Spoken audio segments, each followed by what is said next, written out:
La question qu'on m'a posée le plus de fois dans ma vie, c'est pourquoi m'être appelé poisson fécond. Alors j'y ai toujours répondu, mais je n'ai pas dit toute la vérité. Car en fait, il y a une dernière raison qui est restée secrète. Pareil, beaucoup d'entre vous se sont demandé qui est véritablement Gustave. À quoi ressemble sa vie? Parce que comme vous le savez, c'est à la fois le cobaye le plus célèbre de YouTube et en même temps le héros de ma chaîne dans les Ça fait quoi. Et aussi, pourquoi j'ai créé d'autres personnages comme par exemple Bal, d'Argent, mais aussi Ariane, Edgar, Ulysse, que vous avez vu plein de fois. Eh bien, tout ça n'est pas un hasard, c'était réfléchi. Et en fait, ça fait partie d'un rêve bien plus grand. D'ailleurs, si vous êtes observateur, vous aurez vu que dans toutes mes vidéos, un mystérieux lapin blanc et un papillon bleu apparaissent à chaque fois. Ok, rapprochez-vous, il est temps pour moi de tout vous dire. Et en même temps, je vous raconterai pourquoi Harry Potter a été la saga la plus vendue de tous les temps. Et pourquoi personne d'autre n'a réussi à reproduire cet exploit, sauf un film. Et vous verrez, tout ce que je viens de vous dire là est lié. Mais tout d'abord, l'histoire commence pour moi avec un projet très étrange, qui n'était que les prémices de ce qui va suivre. Alors ok, pour ceux qui se souviennent, il y a 2 ans, j'ai lancé une campagne de financement pour un projet de roman que j'ai écrit qui sortait un peu de nulle part et sans vraiment de lien avec ma chaîne YouTube. Et ça s'appelait Le Médaillon d'Orion. Ah, il est gros. Ouais. Et malgré tout, on avait mené une campagne tout à fait sympathique, le succès avait été au rendez-vous et grâce à ça, le livre a pu être expédié à près de 3500 contributeurs. Et pour vous dire, l'écrasante majorité des avis étaient très positifs sur le livre. Ils avaient adoré que ce soit le style, l'humour, l'histoire ou même globalement l'expérience globale de ce roman augmenté. Car oui, en fait, ce que j'avais fait, c'était pas exactement un roman parce qu'il y avait autant d'illustrations que de pages, ainsi qu'un nombre incalculable de musiques en plus sur une application que j'avais créée spécialement, que vous voyez d'ailleurs juste ici. Là par exemple c'est la musique 28.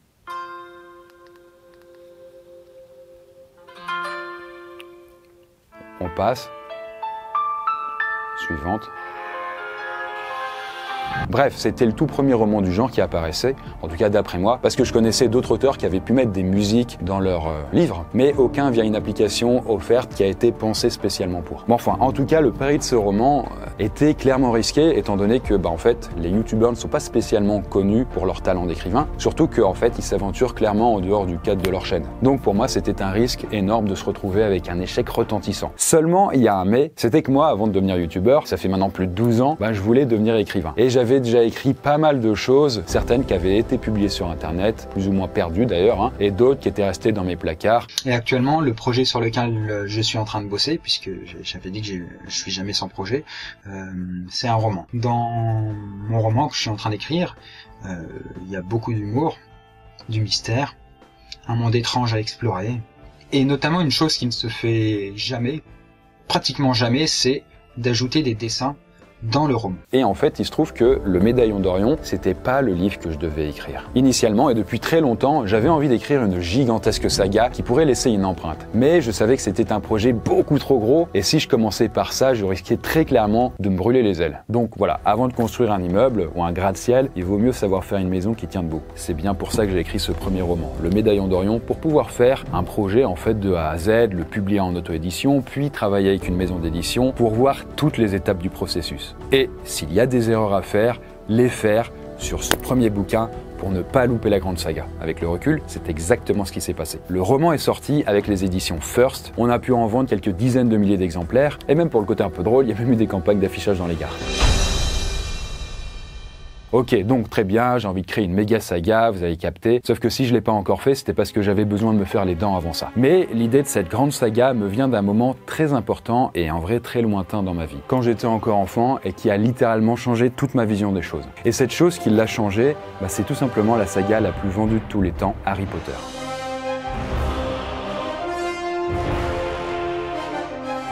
Alors, Harry Potter, je le précise, mais en fait, tous les livres ont été vendus à près de 500 millions d'exemplaires. C'est n'importe quoi. Et en fait, Harry Potter, ce sont les tout premiers livres que j'ai vraiment lus quand j'étais enfant et qui m'ont donné goût à la lecture. Ça, vous voyez, par exemple, c'est Harry Potter 5 et celui-là est un peu abîmé parce que, en fait, il date de, pour Chris, le 6-12-03. C'était maintenant, il y a plus de 20 ans, quoi. Et donc, ça date de Paris, j'habitais à Paris à ce moment-là. Il est vieux. Bon, en vrai, avant ça, comme pas mal de gamins, je détestais lire. Et en fait, ce qu'on me recommandait à l'école, que ce soit les auteurs classiques et les trucs comme ça m'ennuyait à mourir. Et même les résumés de ça me faisait chier. Donc vraiment, je ne lisais pas, ce qui fait que j'avais vraiment des sales notes en français juste à cause de ça. Vraiment une torture, quoi. Bon, ok, maintenant pour comprendre la suite, faut vraiment comprendre pourquoi Harry Potter, ça a été la saga qui a réussi cet exploit, à être vendu 500 millions d'exemplaires. Avec un élément que beaucoup d'autres auteurs ou réalisateurs ont oublié au fil du temps. Sauf peut-être un film. Petite explication. Harry Potter, ça fait maintenant plus de 25 ans que c'est sorti. L'événement littéraire de ce 1er octobre, la sortie du 6e volume d'Harry Potter. Et c'est encore aujourd'hui extrêmement populaire, car son autrice a fait un travail tout à fait hallucinant, sans parler même des adaptations cinématographiques. Et ce qui est quand même étonnant, c'est que même 25 ans après la sortie des bouquins, personne n'a vraiment réussi à prendre la relève. En fait, aucune saga ou trilogie ou je ne sais quoi n'a vraiment réussi à s'imposer comme a réussi à le faire Harry Potter. Vraiment, du coup, aucune n'a réussi à arriver à ce point-là en termes de succès. Et là, vous allez probablement penser à plein de sagas qui ont marché et qui ont vraiment été très cool. Il y a des sagas jeunesse qui ressemblent un peu à ça, qui ressemblent un peu à du Harry Potter, mais de très loin. Par exemple, Hunger Games ou même Divergent. Alors ces bouquins, moi je les avais lus quand ils sont sortis, je les ai beaucoup aimés. J'ai vu aussi les films après. Mais, entre nous quand même, leur univers il fait pas rêver. L'histoire, je le rappelle, elle se passe dans un monde post-apocalyptique, dans un système de société assez dystopique, très restrictive, où du coup on se sent pas très bien, on essaye d'oppresser le peuple, on essaye de l'essorer comme des vaches à lait, et avec des héroïnes qui vont finir par renverser ce régime tyrannique. Ok, bon, super. Sauf que, avouez que c'est quand même moins magique et attirant qu'un monde comme Harry Potter. Après, je pourrais aussi citer d'autres sagas de fantasy, comme par exemple Le Seigneur des Anneaux, Game of Thrones. Et par contre, désolé si je vais en choquer certains, je vais un peu les froisser, mais autant la trilogie de Peter Jackson ou même la série Game of Thrones sont géniales, autant les livres sont vraiment un enfer à lire. C'est vraiment une horreur de rentrer dedans. Je vous conseille d'essayer et après vous m'en direz des nouvelles. Voilà, je précise quand même, c'est quand même pour des publics avertis avec des très très longues descriptions, des noms de tous les côtés, bref, c'est pas facile d'accès, contrairement au film. Alors que Harry Potter, souvenez-vous, si vous les avez lus, c'est d'une facilité et d'un plaisir inégalé à lire. Bref,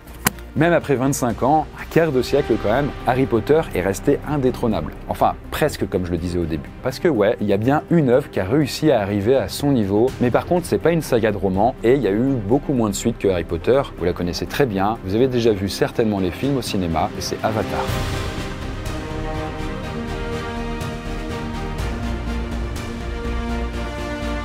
Bon, Avatar, je le dis quand même, c'est le plus gros succès au box-office mondial. Le premier film, il a brassé une thune phénoménale. Il a même détrôné Titanic, qui avait été créé par le même réalisateur, James Cameron. Puis, 11 ans plus tard, c'est vraiment toute une génération, il y a Avatar 2 qui est sorti. Et là, les gens se disaient, c'est bon, c'est passé de mode, ça va pas marcher, etc.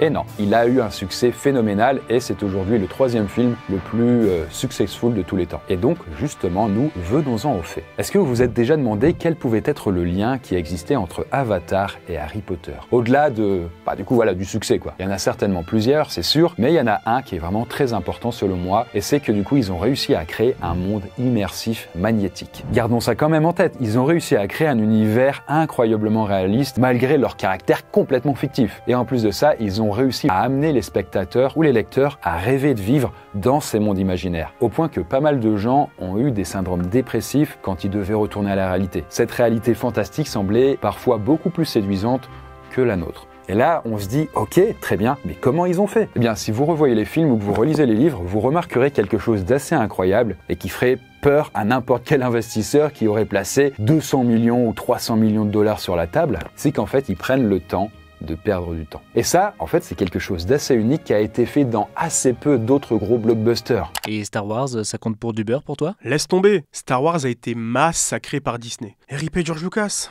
Autrement dit, ils perdent du temps à mettre le scénario en pause, un peu comme si on était en train de voir un documentaire, juste pour nous exposer la vie dans leur monde, pour nous montrer le côté incroyable et enchanteur. Si vous voulez, c'est comme s'ils faisaient un freeze directement dans le film ou dans les livres pour nous exposer à quel point le monde est incroyable. Souvenez-vous quand Harry doit suivre ses cours de magie, ou alors quand il fait du ballet, ou alors juste pour le plaisir de voler, pour découvrir les animaux fantastiques. Dans Avatar, c'est pareil, la vie sur cette planète Pandora, quand on apprend à apprivoiser un animal, quand on trifouille les plantes lumineuses. Mais avant de clôturer ça, il y a un autre film d'ailleurs qui partage ce point commun, d'avoir créé un monde immersif magnétique. Et c'est d'ailleurs pour ça que ça a été un énorme succès, et c'est Jurassic Park 1. Pas le 2 ou 3 ou 4 machin, non, juste le 1. Dans le film, vous verrez plein de moments en fait où la scène est juste là pour émerveiller le spectateur. Tout est en pause, il n'y a rien d'autre. On montre les dinosaures, on montre leur monde incroyable, on a envie d'y être. Bref, ok, maintenant que je vous ai raconté tout ça, vous allez vous demander où est-ce que je veux en venir. Eh bien, il y a quelque chose qui est resté en moi depuis maintenant très longtemps, une très ancienne intuition. Est-ce que vous n'avez jamais remarqué qu'il existe devant nous un monde encore totalement inexploré, qu'on visite tous les jours, ou plutôt chaque nuit? et qui a été vraiment exploré dans aucune œuvre, et juste vaguement effleuré dans le film Inception. Et c'est tout simplement le monde des rêves. Bon, là, vous pourriez me répondre qu'en vrai, les rêves, c'est pas réel, c'est juste quelque chose dans notre tête, on s'en souvient à peine au réveil pour les plus chanceux, et puis hop, c'est tout. Et je vous répondrai que vous avez tort. Mais même si vous aviez raison, est-ce que c'est vraiment une raison pour se dire que c'est nul? Parce que je rappelle, est-ce que Poudlard ou la planète Pandora existent? Bon, en fait, moi déjà, maintenant depuis plusieurs années, j'ai commencé à faire des enquêtes approfondies sur le phénomène des rêves et du sommeil. Je suis devenu petit à petit une sorte d'expert sur le sujet. J'ai récolté des centaines, voire peut-être maintenant des milliers de témoignages et j'ai découvert des choses qui, accrochez-vous, dépassent l'entendement. Et si je vous disais par exemple que j'ai découvert qu'il existe des gens capables de vivre des rêves durant des années entières en temps de rêve, mais qu'une seule nuit normale en temps réel. Qu'on pouvait aussi se retrouver enfermé dans un rêve ou pire dans un cauchemar et ne plus arriver à en sortir. Qu'il existait aussi des gens capables de devenir conscients dans leurs rêves et d'en prendre le contrôle pour accomplir des miracles comme dans les films de super-héros. Ou même que certains arrivaient à faire éclater leurs rêves mais sans se réveiller pour autant. Et alors ils se retrouvaient dans un endroit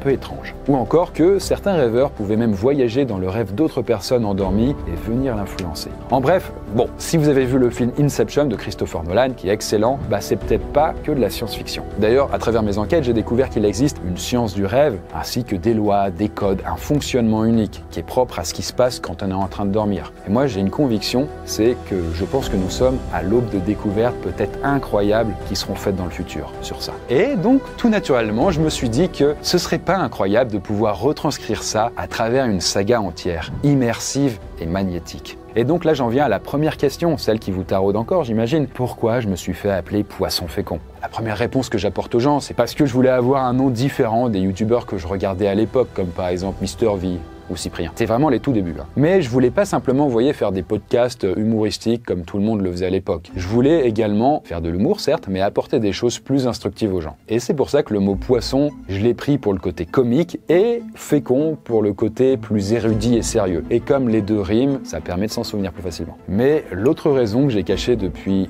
tout ce temps, jusqu'à aujourd'hui en fait, c'est que ce nom, il me vient aussi de l'un des jeux qui m'a le plus marqué, l'un de mes préférés, et c'est un certain Zelda. Et ce Zelda, beaucoup de personnes l'ont apprécié, mais l'ont également trouvé très différent des autres. Puisque d'ailleurs déjà dedans, par exemple, il n'y a même pas la princesse Zelda. Le joueur incarne Link, donc le héros, qui se retrouve échoué sur l'île mystérieuse de Cocolin après une tempête en mer. Et petit à petit, il va découvrir que pour quitter l'île, Link doit réveiller le poisson rêve, en collectant les 8 instruments des sirènes dispersées dans les donjons à travers l'île. Et petit spoiler, mais l'aventure révèle que l'île et ses habitants sont en fait un rêve du poisson rêve. Et que si on réveille celui-ci, en finissant le jeu, on fait disparaître l'île et tous ses habitants.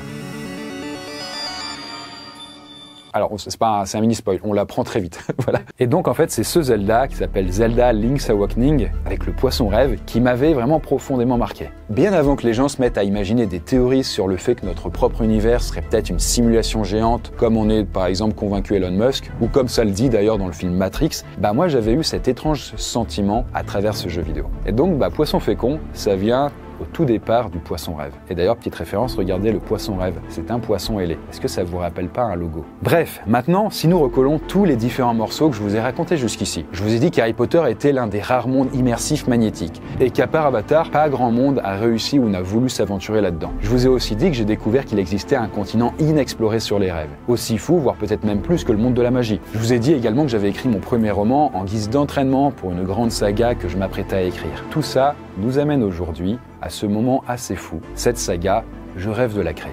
Et c'est pour ça que je vais avoir besoin de vous. Je sais, c'est très ambitieux et c'est très osé aussi, surtout après tout ce que je vous ai raconté, avec les références que je vous ai balancées. Je prétends pas réussir, je sais pas si le monde va aimer ou va vouloir me suivre, ou si je me trompe complètement. Mais au moins, je veux vraiment tenter l'aventure et je veux me donner toutes les chances pour que ça marche avec vous. Parce que si je n'essaye pas vraiment, j'aurai pas le sentiment d'avoir fait tout ce qu'il fallait. Et si je veux que ça marche, que cette saga ait la moindre chance de pouvoir peut-être un jour exploser, il faudra clairement s'en donner les moyens. Parce que ce qui est clair, c'est que si je le fais pas, ça restera juste un rêve. Et je veux pas mourir avec des regrets. Et c'est pour ça que j'ai décidé de faire les choses en grand et de tenter quelque chose qui n'a jamais été tenté auparavant. Et ça prend la forme d'une campagne de crowdfunding sur KissKissBankBank. Mais je vous en reparle ça juste après. Tout d'abord, cette saga, elle porte un nom. Et elle s'appelle s'appelle Noisuli. Dans le roman, c'est également le nom de la mythique université. Cette université contacte et appelle les étudiants les plus doués, ceux qui arrivent à se souvenir et à contrôler en partie leurs rêves. Et elle les fait venir dans son campus pour leur apprendre à transcender leurs capacités et à maîtriser les rêves, à un point que vous imaginez même pas. Et cette université, Noisuli, contacte ses futurs recrues, ses futurs étudiants, à travers une sorte de fenêtre qu'on a tous en nous, les rêves. Mais seuls les plus éveillés d'entre nous sont capables de percevoir l'appel lancé par Noisuli dans nos songes. Et cet appel, en fait, ça prend la forme d'un lapin blanc qu'il va falloir suivre. Et d'ailleurs, le papillon bleu, qu'on appelle le morpho, est également un présage positif qu'on peut voir en rêve. Ce qui fait qu'en fait, si vous, depuis le début, dans toutes les vidéos sur Poisson fécond, vous avez vu un lapin blanc et un papillon, eh bien, c'est peut-être le signe qu'il s'agit d'un rêve et qu'il est peut-être temps pour vous de suivre le lapin blanc au fond de son trou pour découvrir si vous êtes fait pour rejoindre Noisuli. En plus de ça, Ariane, Edgar et même Ulysse, vous savez, les 3 personnages qui interviennent avec moi dans mes vidéos depuis plus d'1 an, ils feront partie de cette grande aventure. Ce seront des futurs étudiants de Noisuli et ça sera même plus exactement le trio qu'on va suivre tout le temps à travers leur parcours universitaire. On compte sur vous. J'ai très envie d'avoir des cours de neurologie. Pareil, je rêve d'aller à Noisuli, et pas qu'en rêve justement. D'ailleurs, on a une annonce très importante qu'on vous fera à la fin de la vidéo. Et d'ailleurs, on appelle les humains qui sont capables de contrôler leurs rêves les Theta. En fait, Theta, ça vient du signe Theta qui est une lettre grecque, et les ondes Theta sont celles qui sont générées par notre cerveau toutes les nuits quand on est en sommeil paradoxal notamment. Là où se passe, en fait, la majorité de nos rêves. Et d'ailleurs, en parlant de ça, je suis tellement extrême et je crois tellement à cette campagne que je m'engage à me tatouer ce symbole sur le corps si la campagne dépasse le montant de mon premier roman. Bref, à Noisuli, ils vont découvrir aussi qu'il y a Balthazar Bâle, donc le doyen de l'université, mais aussi d'Argent, en tant qu'étrange vagabond qui rôde dans le campus sans trop qu'on sache pourquoi. En tout cas, vous le verrez, une chose est sûre, c'est que maîtriser ses rêves, c'est un exercice incroyable, fantastique, mais compliqué. Et il se trouve que certaines personnes sont assez puissantes pour vous enfermer dans un état pire que la mort. On appelle ça des GN. Autrement dit, dans des sortes de cauchemars artificiels perpétuels. Imaginez, vous ne pouvez plus vous réveiller, comme si vous étiez dans le coma, et vous êtes coincé dans votre propre tête, à devoir endurer un rêve terrifiant nuit et jour. C'est ça une GN. Et donc, notre trio, Ariane, Edgar, Ulysse, en parallèle de leurs études et leur découverte de la vie dans cette université du rêve, avec sa technologie, ses mondes oniriques, ses animaux uniques, ses objets loufoques, et j'en passe, ils vont devoir trouver qui est responsable des GN. Et un gros doute pèse sur quelqu'un qui travaille sur le campus. Ce quelqu'un, vous pensiez le connaître depuis toutes ces années, et il s'agit de l'oncle d'Ariane, Gustave. Alors je peux d'ores et déjà vous dire que si on l'accuse de ça, c'est que ça a un lien avec la chaîne Poisson fécond, ainsi que les vidéos Ça fait quoi, où il semble être juste un cobaye innocent, qui n'a rien demandé à personne. Est-ce que vous en êtes aussi certain? Ah, mais Gustave, qu'est-ce que t'as fait? Ariane, ton oncle va encore nous gâcher notre scolarité, je le sens. Voilà. Bon, c'était un rapide pitch de ce premier roman, mais ça n'est pas tout. Parce que ce n'est pas juste un simple roman que je compte créer. En effet, au vu du succès que j'ai eu avec mon premier livre, Le Médaillon d'Orion, qui était un roman augmenté, là, je vais faire encore plus fort. Et oui, ce livre-là, Noisuli, il aura une taille grand format, comme une BD si vous voulez, mais avec beaucoup de pages. On aura des pages en couleur, avec des fonds vivants, énormément d'illustrations, bien plus que dans Le Médaillon d'Orion, des musiques à chaque double page, que j'appellerai des scènes, et j'appelle ça justement un roman théâtral, mais pour plus de détails, vous verrez ça sur la page de la campagne. Et donc comme je vous l'ai dit, j'ai créé avec mon équipe une page de campagne sur le site de financement participatif KissKissBankBank, qui est le plus reconnu en France pour info. La campagne va durer 30 jours et moi j'ai besoin de vous, de votre force pour que ce soit un succès. Si vous aimez la chaîne, que vous aimez Gustave et tous les autres personnages que vous avez découverts sur la chaîne, vous voulez voir leur véritable vie, eh bien vous pouvez contribuer au projet Noisuli dès maintenant. Vous avez le lien directement en description. Et pour que ce soit une campagne qui puisse être accessible à tous, sachez que la première contrepartie est à seulement 1 €. Et pour ça, vous aurez le roman en digital. Voilà, je pouvais pas faire plus bas. Alors, dans tous les cas, sachez que si vous contribuez et que la campagne est un succès, vous obtiendrez le roman, ainsi que d'autres contreparties plus sexy, vous irez voir ça dans les détails, selon le montant que vous aurez mis. Mais si le montant de la campagne n'est pas atteint, là, n'ayez aucune inquiétude, tout le monde sera remboursé. Et sachez que comme je dis, quand j'ai parlé d'Harry Potter et de son monde immersif magnétique, pour moi c'est pas juste une formule, je crois vraiment à l'univers de Noisuli. Ça fait déjà plusieurs années que je travaille dessus dans l'ombre, et avant même l'écriture de mon premier bouquin. J'ai pu créer un monde fantastique lié au rêve qui est caché d'une autre, avec ses lois, ses métiers et même sa propre langue. Et si ça vous intéresse pour découvrir tout ce lore, eh bien j'ai créé une vidéo complémentaire que vous pouvez aller découvrir sur la page de la campagne, je vous laisse la surprise. Voilà, aujourd'hui je fais le pari fou de créer un monde qui vous fera rêver, au sens figuré comme au sens propre. Alors, est-ce que vous êtes prêts à prendre ce pari avec moi et à me suivre au fond du terrier du Lapin Blanc? Et il est temps de vous faire l'annonce, vous n'entendrez plus nos voix dans les vidéos de Poisson fécond désormais. Ouais, on se barre à Noisuli. À nous la science des rêves, putain! On compte sur vous pour nous envoyer de l'argent de poche, histoire qu'on crève pas de faim. Non, ça Ulysse, c'est Hunger Games, tu confonds tout. My bad. Bon, sur ce, À bientôt, à Noisuli.